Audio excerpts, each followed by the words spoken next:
na Oo, ayan. Nasa ating linya po, mabir ang dating Senate President Aquilino Coco Pimentel III. Marami tayong tatanungin sa kanya Yes. sa issue na impeachment at sa mga nangyayari ngayon Sa sa Senado. Senado. Ayan.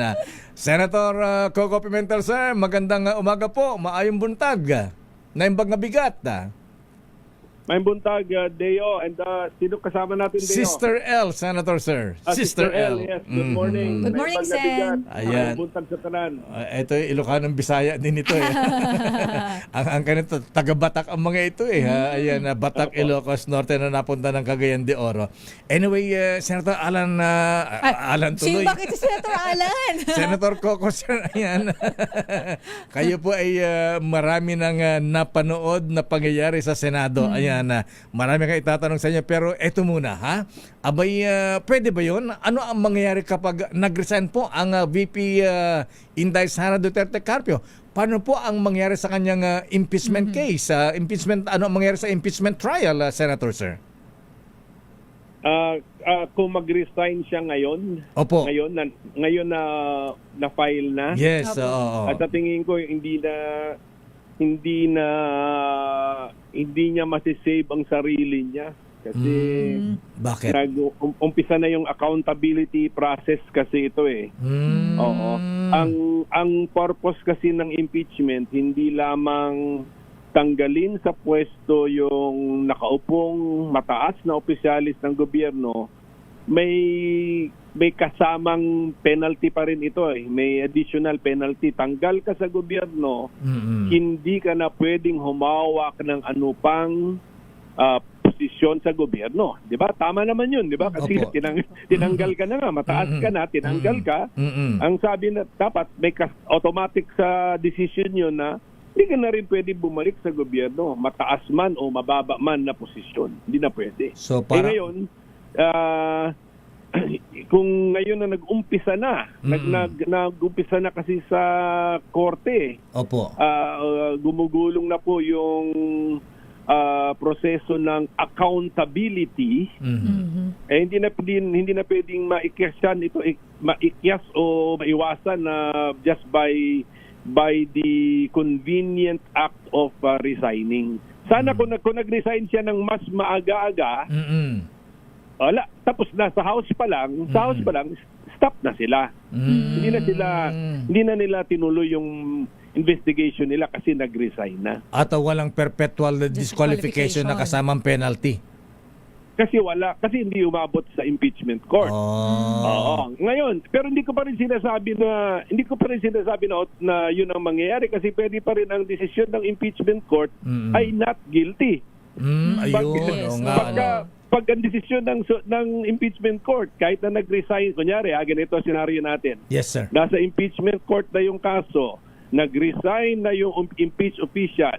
Ang sabi ng impeachment court, hindi moot and academic ang kaso. Tuloy ang kaso. Ituloy. Presenta nyo ebidensya nyo. Di ganun din. Parehas din yun.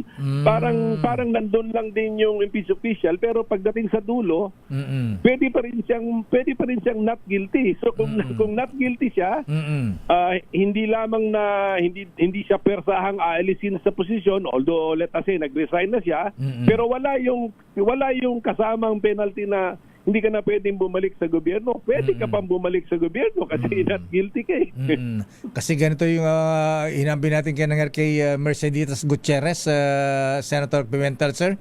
At kay Sereno yata, di ba? Parang ganun din ang nangyari. Kay Sereno, Supreme Court ang nag-decide. Walang impeachment. Walang impeachment. Oo. Kay Mercedes Gutierrez, nag-resign. Kay Mercedes Gutierrez, nag-resign pero hindi ko ma-fix ngayon kung kailan siya nag-resign eh. Anong stage siya nag-resign? Bago yata na i-file yung impeachment Senator sa Kongreso o kapafile pa lang? Ang alam ko rin parang naghahanda na ang Senado na merong impeachment pero nag-resign nga. Ayan, oo. Bago natin pag-usapan yung impeachment ka uli, Senator Pimentel, sir, hinga muna kami ng opinion. Saan nangyayari ngayon sa Senado? Bakit nagkaganito ang Senado ngayon, Senator Coco, sir? Ayan, abay, parang walang kadala-dala yung mga anomalya sa mga project, ganyan. Pagkatapos itong, although yung kudita nangyayari noon na sa Senado, pero parang sobrang gulo ngayon na Senator Coco Pimentel, sir. Bakit nagkaganito? Ano yan, resulta na yan ng nararamdaman na natin ang resulta ng mga eleksyon natin. So, talagang ganyan.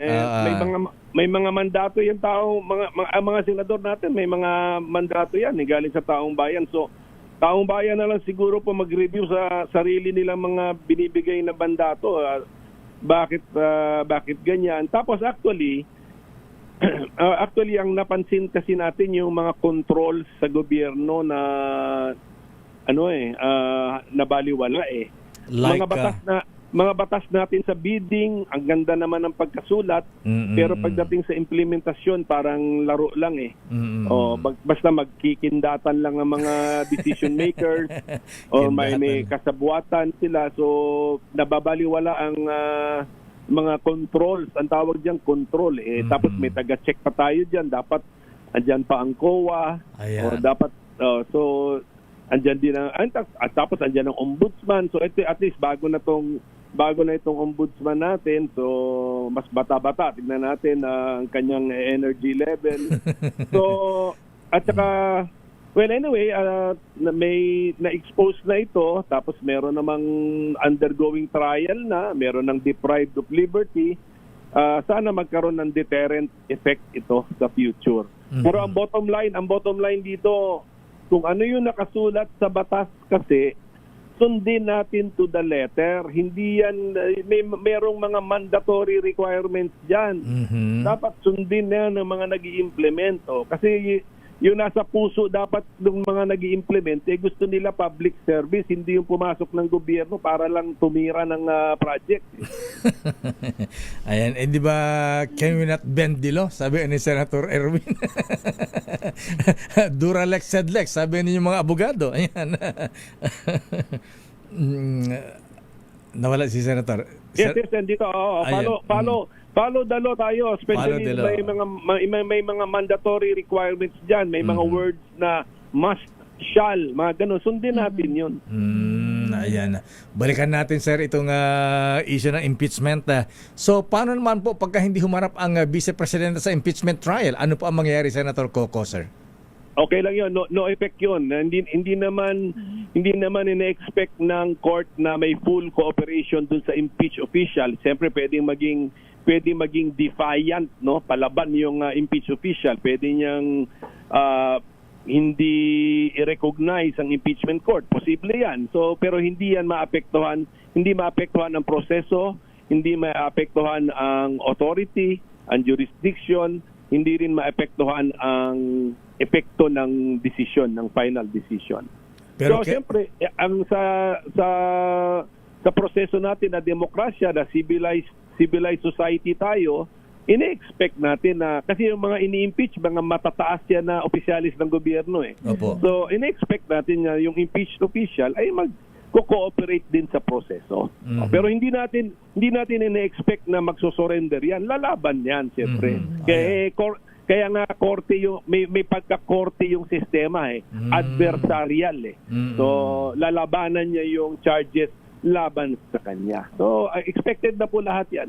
So kailangan na mag-file din na ebidensya ang defense, Senator Coco, sir. I-refute yung mga iniharap na ebidensya ng prosecution.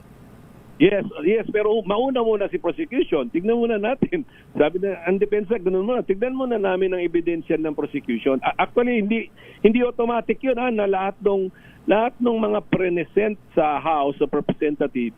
Hindi automatic 'yun na yun ang ipipresent sa Senate or papasa yun sa pag-present sa Senate. Kasi pwedeng magkaroon ng objection sa isang ebidensya, pwedeng mag-ruling ang mga senador, o pwede nilang i-accept, pwede rin nilang not to accept ang ebidensya. So, hintayin na lang natin. So, para lahat tayo manood sa impeachment trial, tapos tignan natin yung bigat ng ebidensya na prinisinta ng mga congressman, House Prosecution Panel. Tapos pati yung defense team ni Vice President, titignan din nila yon. Tapos saka na sila magre-react pagkatapos na ng presentation of evidence ng House of Representatives. Ayan, siyempre Senator, ikaw na naman nagsabi na malapit na ang eleksyon, na may halong politika ito. Alam naman natin na ang majority na ngayon na Senator Coco ay kakampi ng Vice Presidente. Ayan, paano kung ang maging effect nito ay not guilty? Ayan, kasi sinasabi ng prosecution, eto ang dami-dami ng ebidensya, dapat guilty yan. So, paano i-resolve yung mga ganyang issue, Senator Coco, sir? Well, yun na nga, hintayin natin kasi siyempre parang boxing din ito na parehong kampo sometimes sinasaywar mo yung kalaban mo, di ba? So, yung sabi ng prosecution na malakas ang ebidensya, depende na rin yung kung ano ba yung ipipresenta nila at ano yung tatanggapin ng korte. Di ba? Malay mo, yung pinakamalakas nilang ebidensya, hindi pala tinanggap ng korte. So, hintayin na natin ngayon yung pagtanggap. Kaya nga, ang suggestion ko actually, yung korte, tanggap na lang ng tanggap ng ebidensya unless talagang clearly bawal na ebidensya. Ayun. So, tanggap lang ng tanggap. Tapos, at the end of the day, yung bigat na ibibigay ng judge sa isang piece of evidence, nasa sa kanya na yun. Gano'n ba kabigat ito? Ano ba ito? Importante ba ito? O side issue lang ba ito? Yung mga ganyan. So, as pagdating na lang sa dulo, ang akin na lang inaasahan na yung mga senator judges natin, pagdating sa time na panahon na magde-decide na sila, siyempre tatanungin nila sarili nila, ano ba ako, politiko o isang judge? Sana ang sagot nila, ako sa puntong ito, ako ay isang judge. Dapat ganon. Hindi ako politiko ngayon. Ngayong araw na ito, na ako yung magdidesisyon na sa impeachment, ako ay isang judge, hindi politiko. Sana ganon. O kasi Sen, yun po yung parang nagiging problema ngayon, iniisip nila dahil nga majority ay Duterte, so iniisip nila automatic. Baka absuelto na to, basura na, hindi na uusad. Pero Sen, actually ngayon ko lang narinig yung yung hindi pala porket ibinigay po na ebidensya, tatanggapin na agad ng korte yon. Correct. Kasi ano yan, so yung House of Representatives, ang ginawa nila, tinanggap nila lahat ng posible nilang magamit. Ngayon, hindi natin alam kung ano doon ang gagamitin nila. Paggamit nila doon, pag-present nila ngayon, may procedure kasi yan to how to present the verbal testimony, mayroong verbal evidence yun, true testimony, may procedure naman kung papel lang iyong ipipresent, ipapa-identify mo, kung object evidence, kung bagay, ganun din, papa-identify mo din, mga ganun. May procedure din yan. So, mamimili si House sa dami nung kanilang kinolekta, ano yung ipipresent nila sa Senado. Pero hindi pa rin automatic yan na i-accept ng Senado. Pero ako nga, ang suggestion ko, huwag tayong masyado maging technical doon. Accept lang tayo ng accept. Tapos, sa ending sila naman ang senador naman ang magbibigay ng bigat eh. Sabi niya, nasa harap natin itong isang ebidensya pero mahina ito kasi dininay naman ito eh. Hindi ko itong pwedeng pagkatiwalaan na ebidensya. So, i-dismiss mo ngayon yun sa mind mo, sa utak mo. So, mamimili ka ngayon ng ebidensya. Ano ba ang ebidensya ang walang kaduda-duda na tunay na nangyari. Tapos magde-decide ka ngayon. Ano ba ako ngayon, judge o politiko? O sige, judge ako. O sige, kung judge ako, ano ba? Guilty o not guilty? Ayun. Okay. Ganon ang proseso. Senator Coco, isa na lang. Ayan, sa ganitong stage ng kaso, nag-convene na as impeachment court ang Senado. Ang depensa pa ba ay pwede mag-file ng motion to dismiss? Wala naman akong naalalang may prohibited pleading dyan sa... tama ka. Tama ka, Deos, na parang inaalala ko ngayon yung Senate rules namin, mukhang hindi allowed ang motion to dismiss. Okay. Pero siyempre, sa sagot mo, pwede mo talagang i-criticize yung articles of impeachment. Pwede mong banatan yung articles of impeachment. Pwede mo sabihin walang kwenta ito.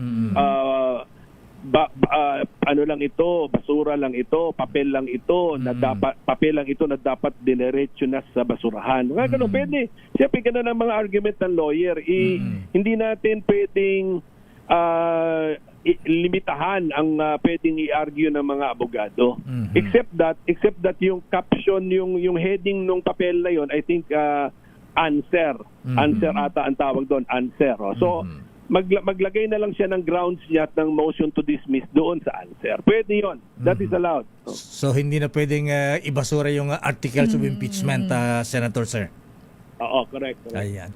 Senator Coco, sir, maraming salamat at in the future, abay Sana, Sen, kakailanganin po makasama ka namin ay yung dito. legal opinion dahil Yes. kayo po ay veteran sa ganito. Marami kayong napanood na impeachment cases. Ayan, kailangan po ay yung wisdom, legal opinion, Senator Coco, sir. Thank you. Maraming salamat sa lahat. Maraming Thank you salamat, po. former Senate President Aquilino Coco Pimentel III. Daming